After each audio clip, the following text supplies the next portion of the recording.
Welcome to a special edition of BVP's Top 3, where we're talking about an explosive new study that is causing everyone to reopen the question of the federal government's role in the abortion debate. I'm Drew Zahn, Director of Communications with the Family Leader, and joining me is Bob Vanderplatz, President and CEO of the Family Leader.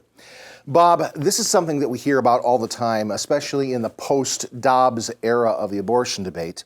The idea that the abortion debate is something that is a state's matter. The federal government no longer has a role. What's your thoughts on that? Well, we've always believed that the federal government has a role. It's a little bit like, so you can be pro-life in Iowa, but you can be pro-abortion in Minnesota. That doesn't make a lot of sense. But the federal government at least should put a minimum requirement, say a 15-week, 12-week, 16-week requirement, and states can go more restrictive if they would like. That said, the mifepristone debate with the abortion pill, that just doesn't change everything, it clarifies everything. Because they are shipping this pill across state lines all the time. It's responsible for 2/3 of all the abortions right now in the country. And what the Ethics and Public Policy Center, what their study just revealed, it's more dangerous than anybody ever imagined. I think you said 22 times more dangerous of women suffering ill effects. So the federal government now needs to play a role. It's not if they should play a role. Yeah, but you talk about that study, and that is the explosive news that we're talking about here today. This study was an evaluation and analysis of over 300 million medical records that zeroed in on over 850,000 women in the real world, not in a controlled laboratory environment, but in the real world, who took mifepristone, what we call the abortion drug. And what they found was that even though the FDA and the abortion pill manufacturers say side effects only happen in 0.5% of cases, what they found was it's not 0.5, it's 11%, 22 times as significant. 1 out of every 9 women who take this drug are within 45 days having to seek additional medical attention, sometimes hospitalization, for excessive bleeding, hemorrhaging, infection, and other issues, some of which potentially life-threatening, fertility-threatening. These are major issues that they're having to go back. And when we have, as you mentioned, I think it was 2 out of every 3 abortions in the United States now done using this drug. But 1 out of 9 of those women, we're talking hundreds of thousands of women who have to seek medical attention, life-threatening, potentially medical attention when they take this drug. The question I would have is, what other drug would the FDA allow with that kind of risk to the people who take it? You would take that drug off the market right away. You'd take it off the shelves. You'd make sure that it isn't getting dispensed anywhere in the country, less alone, across state lines. This is why I think, Robert F. Kennedy, we're thrilled with his leadership with Health and Human Services. But this is time to really take a look at the mifepristone drug, the abortion pill. Take a look at the study that Ryan Anderson and his team did. Do a deep dive of your own, and at minimum, regulate it. Because Obama and Biden, they took a lot of the regulation statutes off of it. That's why you're suffering what we're suffering today. So regulate it like crazy. Make sure you get state permission to come into the state. Just like Colorado legalizes marijuana. You just can't ship marijuana into the state of Iowa. That's illegal. So there's some things that we can do to rally around it. But probably the key point I want to make, Drew, on this point alone, mifepristone, the abortion pill, obviously it's deadly to the baby and it's harmful to the mother. Our position as Family Leader, we want to save the life of the baby and we want to be there for the mother.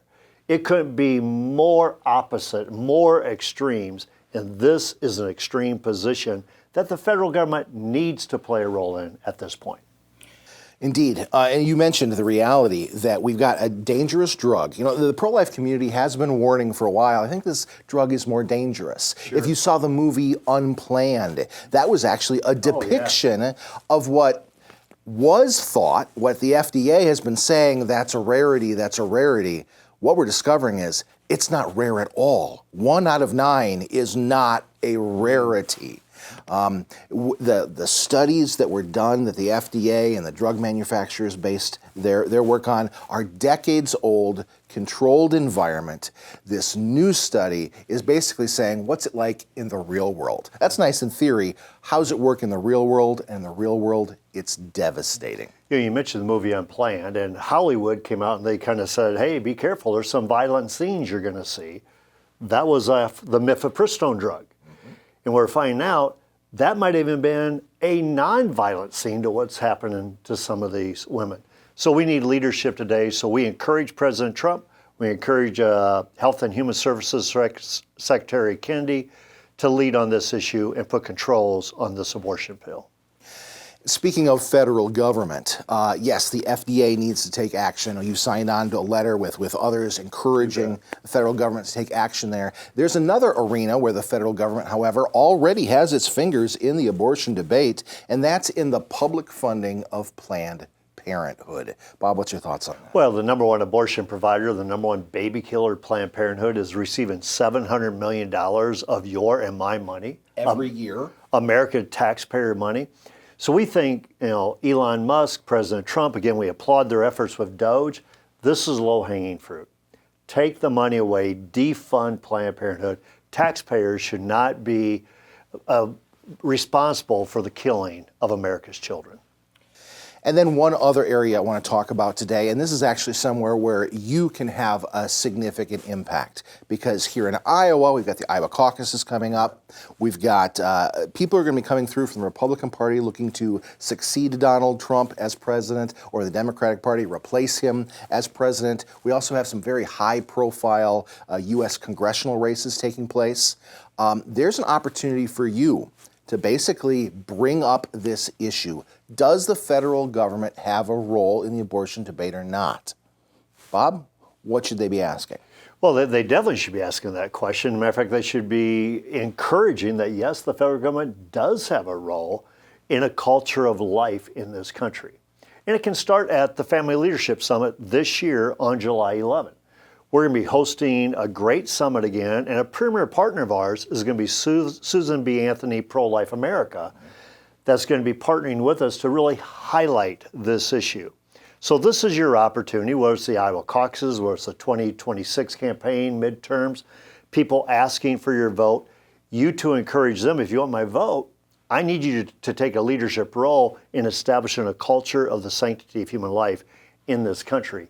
And that happens to be the federal government does have a role in this. Bob, thank you for joining us today talking about this issue. Thank you for joining us on BVP's Top 3. And do make sure that you continue to advocate for life and for women in the abortion debate in America.